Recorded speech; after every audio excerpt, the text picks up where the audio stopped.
Kumusta?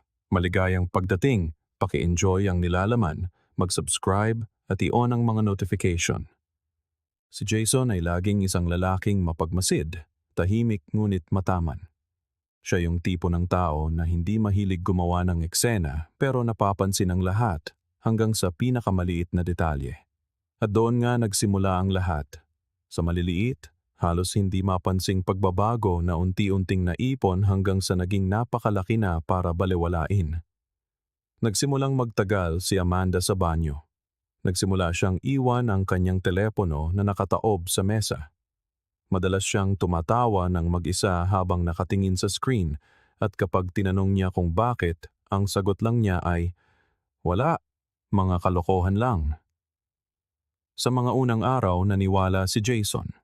Gusto niyang maniwala. Mas madaling isipin na stress lang siya sa trabaho na isa lang itong yugto. Lahat naman ng pagsasama ay may mga yugto, hindi ba? Ngunit may isang bahagi sa loob niya na nagsimulang bumagabag, na para bang ang katahimikan sa pagitan nila ay hindi lang kakulangan ng usapan, kundi isang senyales ng isang taong dahan-dahang lumalayo.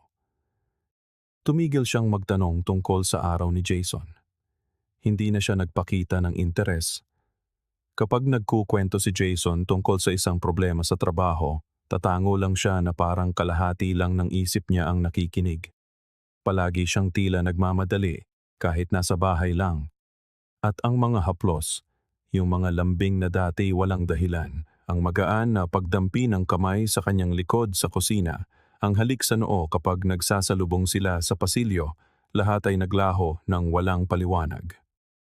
Isang gabi, nagluto si Jason ng hapunan.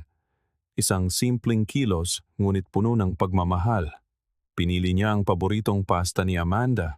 Binuksan ang alak na itinatabi nila para sa mga espesyal na okasyon, sinubukang lumikha ng isang mainit na kapaligiran. Dumating si Amanda, binati siya ng isang mabilis na halik sa pisngi at ni hindi man lang pinansin ang kanyang pagsisikap. Sinabi lang niyang pagod siya para kumain. Umakyat siya, hinubad ang sapatos sa gitna ng sala at dumiretso sa kwarto. Naiwan si Jason sa hapagkainan na nakahanda para sa dalawa, na may mga kopang hindi nagalaw at isang tumitinding bigat sa kanyang dibdib na pilit niyang binaliwala. Sa unang pagkakataon, naisip niyang maaaring may seryosong nangyayari. Nagpatuloy ang buhay, ngunit tila pilit, na para bang may isang pyesa na wala sa lugar. Sinubukan ni Jason na lokohin ang sarili sa loob ng ilang linggo pa. Pinagkaabalahan niya ang trabaho, ang mga podcast na pinakikinggan niya sa kotse, kahit ang mga walang kwentang palabas sa TV bago matulog. Ngunit imposibleng hindi mapansin ang distansya. Magkasama sila sa iisang bubong, ngunit tila nabubuhay sa magkaibang mundo. Doon na siya nagsimulang magsubok. Tahimik niyang sasabihin na magtatrabaho siya hanggang gabi. Pagkatapos ay uuwi ng maaga para makita ang reaksyon nito. Minsan, madadatnan niya si Amanda na may kausap sa telepono at bigla itong ibababa kapag narinig ang pagbukas ng pinto. Sa ibang pagkakataon, hindi man lang nito napapansin na nakauwi na siya. Ang telepono nito, na dati iniiwan lang sa mesa o sopa, ay lagi na niyang dala, kahit sa banyo. At sa tuwing lalapit siya mula sa likuran para yakapin ito tulad ng dati niyang ginagawa, naninigas ito saglit. Maliliit na detalye lamang ang mga ito, ngunit laging magaling si Jason sa pag-uugnay ng mga piraso. Naalala niya ang mga dati nilang usapan. Nabanggit ni Amanda na para sa kanya, nakakainip ang kanyang pagiging kalmado at predictable. Aniya, pinapatay ng pagiging kampante ang pagnanasa. Akala niya noon ay isang simpleng reklamo lang iyon. Ngunit ngayon, malakas na umalingaw-ngaw ang mga salitang iyon. Siguro hinahanap nito ang eksaktong bagay na hindi niya maibigay. Isang bago, kapanapanabik, isang taong sisira sa rutina. Palagi niyang pinaniniwalaan na sapat na ang seguridad at katapatan para mapanatili ang isang relasyon. Siguro, para lang iyon sa pananaw ng isang tao. Pinag-isipan ni Jason kung dapat ba niyang harapin si Amanda. Naisip niyang umupo at sabihin ang lahat ng kanyang nararamdaman.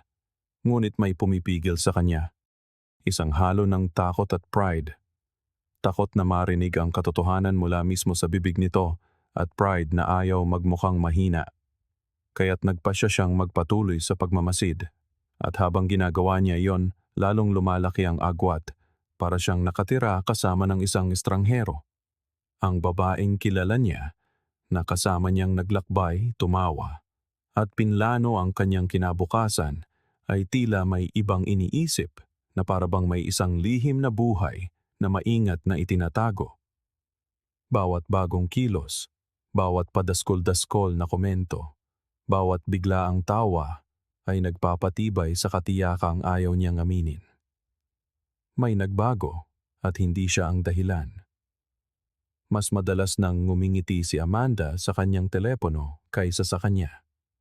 Natutulog siyang nakatalikod, laging abala, laging may biglaang lakad.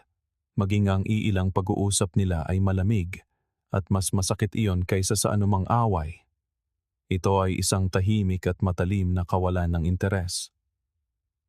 Isang gabi, habang naliligo si Amanda at naiwan ang kanyang laptop na bukas sa mesa sa sala, kumilos si Jason dahil sa isang udyok na hindi niya maipaliwanag. Umupo siya, nagatubili ng isang segundo, saka binuksan ang browser history nito. Bumilis ang tibok ng kanyang puso. Sa gitna ng mga paghahanap para sa mga recipe at fashion site, naroon ito. Isang napakalinaw na address, imposibleng palampasin. Isang dating site para sa mga taong naghahanap ng relasyon sa labas ng kasal. Nag-click siya. Naka-login pa rin ang page. Username, SophieHeart87. Natigilan si Jason, nakatitig sa screen, pakiramdam niya'y gumuho ang kanyang mundo.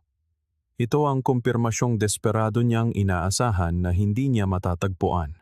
Tinitigan niya ang username na parabang ang mga letrang iyon ay may kapangyarihang baguhin ang buong kasaysayan ng kanilang pagsasama. SophieHeart87. Kakaiba kung paanong ang isang napakaliit na bagay, isang username, ay kayang magdala ng ganoon kalaking pinsala. Alam niya kung ano ang ibig sabihin nito, ngunit iba ang pakiramdam na makita ito mismo. Aktibo ang account at updated. Mga kamakailang mensahe, litrato, likes, lahat ay may kumpiyansang hindi niya kailanman inakalang maipapakita ni Amanda sa ibang lalaki. Walang pag-aalinlangan, puro pagnanasa at pananabik. Nakikipag-usap siya sa mga estranghero nang walang bahid ng pagsisisi. Iyon ang pinakamasakit sa lahat. Ginugol ni Jason ang buong gabing iyon na halos hindi makatulog. Nahahati sa pagitan ng pagharap dito agad-agad at ng pangangailangang makita kung hanggang saan ang lahat. Sa kaibuturan niya, isang bahagi pa rin niya ang gustong maniwala na ito ay isang yugto lamang, isang pansamantalang kuryosidad. Ngunit naroon ang account, aktibo, at sa kanyang mga nakita, malinaw na hindi ito isang simpleng online na laro lang. Ito ay isang bagay na inalagaan at higit sa lahat, maingat na itinago. Kinabukasan, nagpasya siyang kumilos. Gumawa siya ng peking profile. Pumili ng isang simple at kapani-paniwalang pangalan, Mark. Gumamit siya ng mga stock image ng isang mukhang kaakit-akit para makuha ang atensyon, ngunit sapat na simple para magmukhang mapagkakatiwalaan. Pinunan niya ang lahat na parabang siya ay isang malungkot at naiinip na lalaki na naghahanap ng koneksyon sa labas ng kanyang pagsasama. Kabalintunaan, ang profile na iyon na ginawa sa loob lamang ng ilang minuto ay eksakto ang tipo ng lalaking ipinapahiwatig ni Amanda na gusto niya sa tuwing nag-uusap sila tungkol sa anumang personal. Mabilis na naaprobahan ang profile. Sa loob ng ilang oras natanggap ni Mark ang kanyang unang mensahe. Isang babaeng nagngangalang Sophie na may eleganteng profile picture, isang mapang-akit na deskripsyon, at isang direktang estilo. Ang pambungad niyang linya ay isang bagay na hindi pa narinig ni Jason mula kay Amanda. Mukhang ikaw mismo ang hinahanap ko. Hindi ako narito dahil malungkot ako. Narito ako dahil gusto ko. Parang isang malakas na suntok. Binasa itong muli ni Jason para makasiguro. Parehong pangalan, parehong dating. Ngunit kailangan niyang kumpirmahin. Ang mga sumunod na araw ay puno ng pinaghalong sakit at diskarte. Nanatiling malambing, matulungin at interesado si Jason. Sabik namang tumutugon si Sophie. Bawat bagong mensahe ay lalong nagpapatunay na handa siyang ilahad ang lahat, kung ano ang nararamdaman niya, kung ano ang gusto niya, at kung ano na ang nagawa niya. Unti-unti, nabuo ang palaisipan, ang mga ekspresyon, ang mga oras na online siya, ang pagpili niya ng mga salita. Lahat ay tumuturo kay Amanda. Pagkatapos ay dumating ang litrato. Nakatago ang kanyang mukha, ngunit hindi may kakaila ang kanyang katawan. Ang tattoo sa tagiliran, isang bagay na pamilyar kay Jason, ay naroon. Malinaw na nagpapatunay sa kanyang pagtataksil. Nanikip ang sikmura ni Jason, ngunit nagpatuloy pa rin siya sa pag-arte. Kailangan niyang malaman ang higit pa. Gusto niyang marinig o mas tamang sabihing mabasa kung ano ang tumatakbo sa isip nito. At mas malala pa ito kaysa sa alinman sa kanyang mga hula. Kinuwento ni Amanda si Jason na parabang isa siyang pabigat. Isang lalaking kulang sa buhay. Predictable. Halos hindi na nakikita sa sarili nilang tahanan. Sinabi niyang karapat-dapat siya sa higit pa na pagod na siyang mamuhay ng normal at si Mark ang tamang lalaki para hilahin siya mula sa kanyang pagkabagot. Tinawag niyang mahina ang kanyang asawa na parabang isang estranghero ang pinag-uusapan niya. Binasa ni Jason ang bawat salita habang durog ang kanyang puso, ngunit nagpatuloy siya. Kailangan niya ng pruweba, kailangan niyang makita kung gaano kalalim ang lamat. Mabilis na tumaas ang antas ng usapan. Si Sophie ay matapang, kumpiyansa, at desidido. Nagkwento siya tungkol sa mga nakaraang pakikipagtagpo at sa mga panganib na kanyang sinuong na parabang lahat ay kapana-panabik sa halip na mapanira. Inipon ni Jason ang lahat. Mga screenshot, mga log ng text, mga audio recording. Alam niyang sa huli ay kailangan niyang harapin ang katotohanan, ngunit sa ngayon, determinado siyang tuklasin ito ng buo. Isa sa pinakamahirap na sandali ay noong idinetalya niya ang paglabas kasama ang ibang tao matapos magpanggap na nasa isang business trip. Hindi kailanman naghinala si Jason. Habang inilalarawan niya ang hapunan, ang hotel, ang mga kilos, naaalala ni Jason na mag-isa lang siya sa bahay noong gabing iyon na nanonood ng TV. Iniisip na pagod ito mula sa isang komperensya. Para niyang pinapanood ang sariling buhay na nawawasak mula sa loob, kagagawan ng isang babaeng mahal pa rin niya kahit hindi na niya makilala. Sa bawat bagong pag-uusap, unti-unting nawawala sa paningin ni Jason si Amanda bilang asawang kilala niya at nagsimulang makita si Sophie. Isang bersyon niya na hindi niya kailanman naisip na maaaring umiral. Isang babaeng mapang-akit, malamig, at mapagmanipula. Kahit na mukha siyang masaya, mayroon siyang nakakakilabot na kawalan ng pakialam sa lahat ng kanilang binuo. Mas malalim ang sugat na dulot nito kaysa sa anumang pisikal na pagtataksil. Para bang ang kanilang pagsasama ay isang dula at siya lamang ang naniwala sa script. Sa loob ng ilang araw, pinanatili ni Jason ang profile. Nakipaglandian siya, pinanatili ang interes nito, nagpanggap na siya ang lalaking gusto nito. At si Amanda, habang lalong nalulubog, ay mas maraming detalye ang ibinibigay araw-araw. Para siyang naglalabas ng sama ng loob, hindi namamalayan na ang estrangherong kausap niya ay ang sarili niyang asawa, isang asawang wasak sa loob, ngunit nakatuon pa rin sa pag-alam ng buong katotohanan. Sa huli, si Amanda, na puno ng kumpiyansa at pananabik, ay nagmungkahi ng isang bagay na inaasahan na ni Jason, bagamat naninikip pa rin ang kanyang dibdib. Gusto niyang makipagkita ng personal. Isang tahimik na hapunan sa isang lugar na pribado. Ang simula ng isang bagay na Ayon sa kanya, ay maaaring maging higit pa sa isang affair. Huminga ng malalim si Jason. Nakahanda na ang bitag. Alam niyang magbabago ang lahat mula roon. Hindi na ito hinala lamang. Pruweba na ito.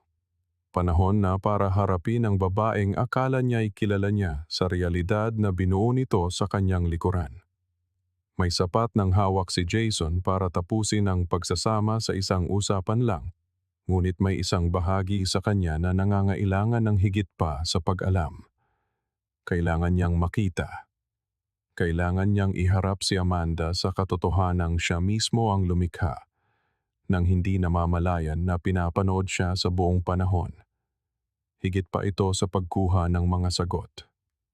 Para itong isang pangangailangan para sa hustisya. Habang inilalaan niya ang sarili sa isang relasyong pinaniniwalaan niya, nasa labas ito at nabubuhay ng isang hiwalay na kwento na para bang lahat ng kanilang binuo ay maaaring itapon ng walang pagsisisi. Habang nag-aalmusal, sa isang neutral na tono na para bang nagbabanggit lang ng isang karaniwang bagay, tiningnan ni Jason si Amanda at sinabing kailangan niyang maglakbay para sa trabaho. Binanggit niya ang isang kagyat na pulong sa kliyente sa ibang lungsod na bigla ang lumitaw at mawawala siya ng 2 araw. Nagpakita si Amanda ng bahagyang pagkagulat. Itinaas ang kanyang mga kilay at bumulong, talaga, habang hinahalo ang kanyang kape. Tumango siya, sinabing nakapag-book na siya ng hotel at aalis pagkatapos ng tanghalian. Sinabihan lang siya ni Amanda na mag-ingat sa daan at bumalik sa kanyang telepono na para bang ang kanyang pag-alis ay isa na namang maginhawang pagkakataon para sa kanya. Kaya nang iminungkahi ni Amanda bilang si Sophie na magkita sila ng personal, alam na ni Jason kung ano ang gagawin. Ayaw nito ng restaurant, hotel o anumang pampublikong lugar. Gusto nito ng mas pribado, mas mapangahas. Sinabi niyang aalis ang kanyang asawa, walang tao sa bahay, at perpektong pagkakataon iyon para sa kanilang unang pagkikita. Si Jason, pinipilit ang sarili na huwag umatras, ay sumagot bilang si Mark, nagpapanggap na nasasabik. Sa loob-loob niya, nilalabanan niya ang pagnanais na itigil na ang lahat. Ngunit hindi siya maaring huminto. Ito na ang huling hakbang. Nag-empake siya ng isang maliit na bag. Naglagay ng ilang damit para lang masuportahan ang kanyang kwento. Tila halos gumaan ang loob nito na aalis siya. Sa unang pagkakataon sa loob ng maraming taon, napansin ni Jason ang isang bahagyang ngiti sa mukha ng kanyang asawa sa isiping mawawala siya. Ipinatakbo niya ang sariling kotse ng ilang bloke, pumarada sa isang grocery store at nag-text kay Amanda bilang si Mark. Kinukumpirma na handa na ang lahat para sa gabing iyon. Sumagot ito sa loob ng ilang minuto, gumagamit ng mga emoji at mga mapanuksong linya na maaaring makabighani sa iba. Para kay Jason, bawat salita ay parang isang suntok sa sikmura. Kinalaunan, umarkila siya ng ibang kotse sa bayan, isang madilim na sedan, walang pagkakahawig sa karaniwan niyang sasakyan, walang mga sticker o tampok na maaaring magbunyag sa kanya. Ginugol niya ang ilang oras sa pagmamaneho, paulit-ulit na iniisip kung ano ang sasabihin, kung paano aakto, kung ano ang gagawin sa sandaling iyon. Natatakot siyang baka mawalan siya ng kontrol, magsimulang sumigaw o manginig. Ngunit higit sa lahat, determinado siyang ipakita dito na hindi siya walang alam. Nang gabing iyon, nakaparada 2 bloke mula sa sarili niyang bahay, pinatay ni Jason ang mga ilaw ng sasakyan. Pinagmasdan niya ang kalsada. Pamilyar ang lahat, ngunit ngayon ay parang isang banyagang lupain. Parehong bangketa, parehong beranda, parehong tarangkahan, ngunit lahat ay nagkaroon ng mas mabigat na kahulugan. Ang kanilang tahanan ay isa ng entablado, isang lugar kung saan nilayon niyang pagtaksilan ang kanyang asawa, iniisip na masyado itong malayo para maghinala. Ilang minuto bago ang napagkasunduang oras, kinuha ni Jason ang kanyang telepono, binuksan ang app at mahinahong nag-type, "Nandito na ako." Pagkatapos ay huminto siya sa harap ng sarili niyang bahay, sakay ng inarkilang kotse. Kumakabog ang kanyang puso, ngunit matatag ang kanyang mga kamay. Halos agad na dumating ang sagot ni Amanda. Bukas ang pinto. Pumasok ka agad para hindi mapansin ng mga kapitbahay. Huminga ng malalim si Jason. Walang mababasa sa kanyang muka, ngunit sa loob niya may isang bagay na tuluyang naputol. Nanatili siya sa kotse ng ilang segundo matapos basahin ang mensahe ni Amanda. Bukas ang pinto. Pumasok ka agad para hindi mapansin ng mga kapitbahay. Parang isang hatol. Dahan-dahan siyang bumaba. Tinitingnan ang sariling tahanan na parabang isa siyang estrangherong papasok sa isang hindi kilalang teritoryo. Parehong harapan, parehong beranda kung saan sila minsang nagtawanan, ngunit lahat ay tila isang hungkag na tanawin na ngayon. Bawat hakbang patungo sa pinto ay nagbabalik ng mga alaala, mga kaarawan, mga plano para sa hinaharap, mga yakap sa mahihirap na araw. Lahat ng iyon ay tila malayo, na parabang pag-aari ng ibang mga tao. Dahan-dahan niyang itinulak ang pinto. Bahagya itong nakaawang, tulad ng ipinangako nito. Isang malambing na musika ang nagmumula sa sala, ang uri ng romantikong tugtugin na, sa ibang pagkakataon, ay maaaring nakakantig. Ngunit ngayon, isa na lang itong piyesa sa script ni Amanda. Isinulat sa pag-aakalang ang kanyang asawa ay milya-milya ang layo. Tahimik na pumasok si Jason. Pinapanatiling kalmado ang kanyang paghinga. Hinanap niya ito sa silid. At nakita niya siya. Nakatayo ito na nakaharap sa salamin, inaayos ang kanyang buhok. Suot niya ang isang damit na hindi pa niya nakita, isang bagay na masyadong mapang-akit para maging kaswal. Malinaw na nagbihis siya para sa isang espesyal na tao. Huminto si Jason. Pakiramdam niya'y humaba ang oras habang pinapanood ang bawat kilos nito. Ang paraan ng paglalagay ng kamay sa leeg, ang pag-aayos ng neckline, ang banayad na pagngiti sa sariling refleksyon. Isa itong version niya na hindi pa niya kailanman nakita. Ang version na masayang naghahanda para salubungin ang isang mangingibig sa tahanang ibinabahagi niya sa kanyang asawa. Naramdaman niyang nanikip ang kanyang dibdib, ngunit pinanatili ang kanyang kahinahunan. Sa sandaling iyon, kailangan niyang manatiling nakatuon dahil ang susunod na mangyayari ay nangangailangan ng ganap na kontrol.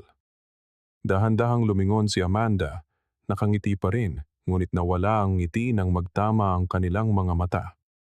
Natigilan siya, bahagyang nakabuka ang mga labi na parabang ninakaw ang kanyang boses. Agad na namutla ang kanyang muka. Nakatayo lang doon si Jason, hindi gumagalaw, nakatitig ng diretso sa kanya, walang sinasabing anumang salita. Ang katahimikan sa pagitan nila ay naging nakak-suffocating. Hindi siya sumigaw, hindi nagtanong kung bakit. Humakbang siya pasulong, kinuha ang kanyang telepono at inilagay ito sa mesa sa tabi nito, nagniningning na ang screen. Doon mensahe sa bawat mensahe, naroon ang lahat ng usapan sa pagitan ni Amanda at ni Mark. Ang mga larawan, ang mga voice recording, ang mga salita. Bawat pag-amin na sabik niyang tinype ay naroon, nakikita ng nag-iisang taong hindi dapat makakita nito. Umatras si Amanda, hindi magawang alisin ang tingin sa pruweba. Pagkatapos na parabang gusto niyang bawiin ang isang masamang panaginip, nagsimula siyang magbigay ng mga paliwanag. Magulo at nanginginig ang kanyang mga salita.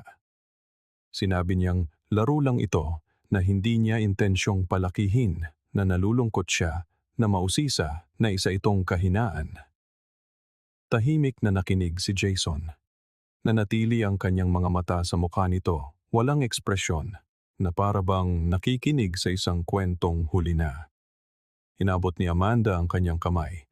Sinubukang hawakan ang kanyang braso, ngunit tumiwas siya. Kumuha siya ng isang itim na folder mula sa bag na iniwan niya sa sopa.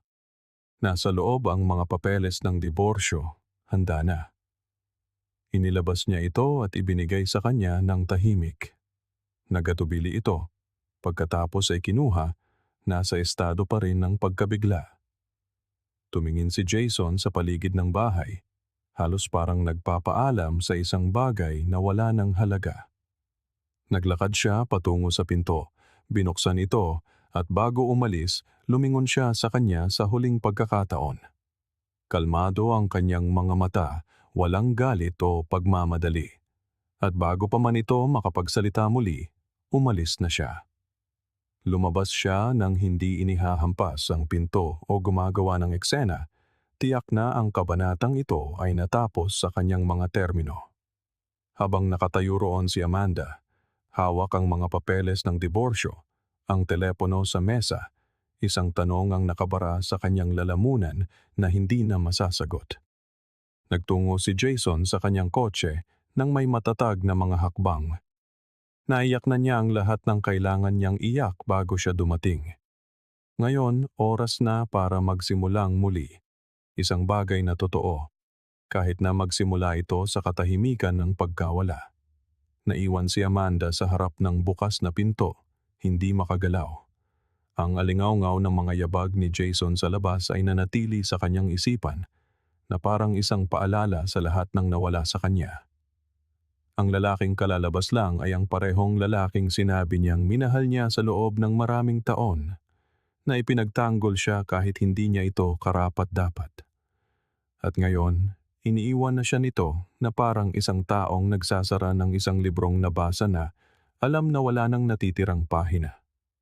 Pumasok siya sa loob, umupo sa sopa, sinusubukang iproseso ang nangyari. Ngunit bawat alaala ng buhay na binuo niya kasama si Jason ay nabahiran na ng sarili niyang pagtataksil. Ang lahat ng mensahe ay nasa telepono pa rin. Maaari sana niyang buksan muli, basahin muli ang bawat linyang ipinadala niya, ngunit hindi niya ginawa. Alam na niya kung ano ang isinulat niya, kung ano ang inamin niya, kung paano niya kinutya ang sariling asawa nang hindi namamalayan na ito pala ang nagbabasa. Isang mabigat na pagsisisi ang dumagan sa kanya, ngunit huli na ang lahat. Umalis si Jason nang hindi sumisigaw o lumuluha sa harap niya. Ang kawalan ng reaksyon na yon ay mas masakit kaysa sa anumang away dahil nangangahulugan itong hindi na niya kailangan pang kamuhian ito. Gusto na lang niyang magpatuloy tulad ng isang taong sapat na ang tiniis sa katahimikan at ayaw nang mag-alay pa ng anuman sa sama ng loob. Sa mga sumunod na linggo, natagpuan ni Amanda ang sarili na nag-iisa sa lahat ng aspeto. Ang kaibigan na nag-joke sa kanyang pakikipag-usap kay Mark ay naglaho. Binaliwala ang kanyang mga mensahe, umarteng parang hindi kailanman naging sangkot. Sa trabaho, nagbago ang pakikitungo ng mga tao. May mga bulungan, tsismis, isang biglaang lamig sa pasilyo. Lumiit ang kanyang social life na parabang lahat ng pinahahalagahan niya ay naglaho. Ang mga gabing pakikipag-usap ay napalitan ng tunog ng sarili niyang katahimikan. Ang mga ilaw sa bahay, na dati para sa dalawa, ay nagpapakita na lamang ng kawalan. Sinubukan ni Amanda na kontakin si Jason. Nagsulat siya ng mahahabang mensahe, umiiyak habang nagtatype. Humingi siya ng tawad, sinabing nagsisisi siya. Sinubukang bigyan ng dahilan ang bawat kilos gamit ang mahihinang dahilan. Iginiit niyang isa lang itong pagkakamali, na si Jason pa rin ang mahal niya, at gagawin niya ang lahat para maibalik ito. Ngunit hindi kailanman sumagot si Jason. Ang kanyang mga mensahe ay nanatiling hindi nababasa. Ang kanyang email ay nag-bounce back, at ang kanyang numero ay wala na sa serbisyo. Para bang binura niya ang lahat ng tulay sa pagitan nila, at alam niya kung bakit.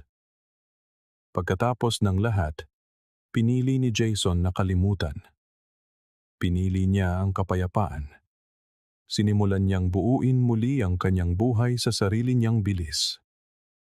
Muling nakipag-ugnayan si Jason sa kanyang mga dating kaibigan. Mga kaibigang tunay na naghahangad ng kanyang kaligayahan. Mga taong tinawag ni Amanda na nakakainip o isip bata. Sinimulan niyang puntahan ang mga dati nilang tambayan, mga komportableng kapihan at mga hiking trail malapit sa bayan. Mga mumunting paglalakbay na nagpapaalala kung sino siya bago pa man mawala ang kanyang sigla. Unti-unti, muling nagkakulay ang kanyang buhay at sa mga panahong iyon niya nakilala si Brooke. Dumating si Brooke nang walang pilitan, walang mga pangako o anumang bigat na dala. Isa siyang babaeng hindi nagtatago sa likod ng maskara o pilit na nagpapahanga. Hindi inungkat ni Brooke ang kanyang nakaraan sa pamamagitan ng walang katapusang mga tanong, ngunit mayroon siyang paraan ng pagtingin na nagparamdam kay Jason na tunay siyang nakikita. Hindi niya agad ikinuwento ang lahat, masyado pang sariwa ang kanyang mga sugat. Ngunit iginalang ni Brooke ang kanyang panahon. Sasamahan niya ito sa mga tahimik na sandali, tatawa sa mga simpleng bagay at magbabahagi ng mga magagaang kwento. Sa unang pagkakataon sa loob ng mahabang panahon, nahanap ni Jason ang sarili na ngumingiti ng walang bigat sa dibdib. Hindi kailanman sinubukan ni Brooke na makipagkompetensya sa isang multo ng nakaraan. Hindi niya sinubukang palitan si Amanda o maging ang babaeng pinangarap ni Jason noon. Naging totoo lang siya sa kanyang sarili at iyon ay sapat na. Sa piling niya, napagtanto ni Jason na hindi na niya kailangang matakot na muling pagtaksilan dahil tapat ang mga mata nito. Bawat salita niya ay may dalang sinseridad. Matapos ang mahabang panahon, sa wakas ay muling natutong ngumiti si Jason. Samantala, si Amanda ay unti-unting nilamon ng kalungkutang siya mismo ang may gawa. Ang kanyang telepono na dati walang tigil sa mga notifikasyon ay ngayoy tahimik na, maliban sa mga automated reminder at tawag ng paniningil. Araw-araw, lalong bumibigat ang katahimikan sa loob ng bahay. Ang mga bagong damit na binili niya para pahangain si Mark ay nanatili sa isang drawer na ayaw na niyang buksan. Iniiwasan niya ang sarili niyang refleksyon sa salamin ng kwarto. Bawat sulok ng bahay na iyon ay nagsisilbing paalala ng desisyong buong katigasan niyang pinanindigan. Sinubukan niyang lumabas, makipagkilala sa ibang tao, at magpanggap na naka-move on na. Pero ang lahat ay kulang kumpara sa buhay na kanyang sinayang. Ang pinakamasakit sa lahat ay ang mapagtantong kahit pa maibabalik niya ang oras, baka nagawa pa rin niya ang parehong pagkakamali. Dahil hindi lang si Jason ang tinaksil ni Amanda, tinaksil din niya ang kanyang sarili. Ang babaeng naniwala na siya ay malaya, matalino, at hindi kayang tanggihan ay natuklasan na siya pala'y marupok, padalos-dalos, at hindi kayang panghawakan ng sariling kaligayahan. Ngayon, naiwan siyang binabagabag ng mga alingaw-ngaw ng kanyang mga desisyon. Si Jason naman ay hindi kailanman naghangad ng paghihiganti. Ang kanyang pananahimik ay mas naging makapangyarihan kaysa sa anumang pagsigaw. Pinili niya ang pinakamahirap na landas, ang tahimik na magpatuloy nang hindi hinahayaang lasunin ng pait ang kanyang puso. At iyon ang pinakamatinding dagok para kay Amanda. Hindi na niya kailangan si Amanda, kahit pa para lang kamuhian ito. Sapat na ang kanyang kawalang pakialam para sabihin ang lahat. Tapos na. Dahil kapag ang pag-ibig ay tahimik na nagwawakas, ibig sabihin, matagal na pala itong patay. Ang tanging naiwan ay ang pakiramdam ng kawalan. At ang huling-huling pagsisisi na nawala sa kanya ang lahat dahil sa paniniwalang hindi siya kailanman mahuhuli.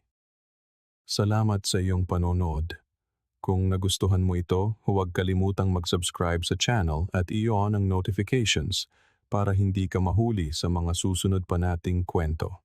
Hanggang sa muli.